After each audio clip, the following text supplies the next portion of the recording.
There's been debate on whether face masks can help contain the spread of coronavirus.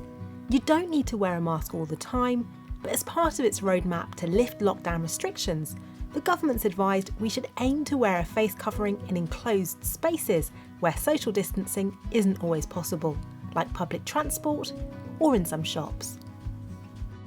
So here's how to make your own.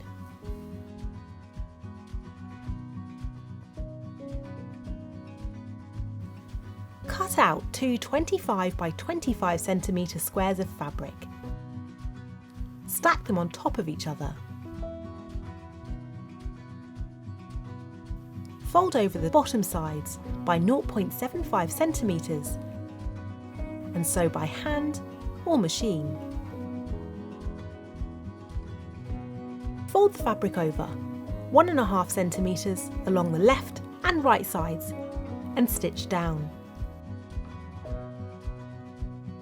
To add a third layer, you can leave a gap between the inner and outer layers to insert a filter. You can use something like a coffee filter or paper towel. Cut two 20 cm pieces of elastic or fabric to be used to tie the mask. Each string should be about 0.3 centimetres wide. Using a large needle, push the strings through the hem on each side of the mask. Adjust the mask so it fits your face and is snug with no gaps.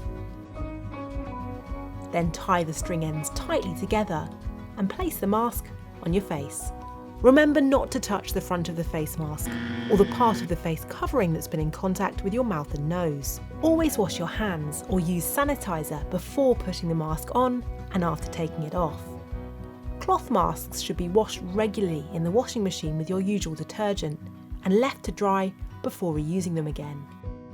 And for loads more free expert guides on life in lockdown, head to which.co.uk/coronavirus.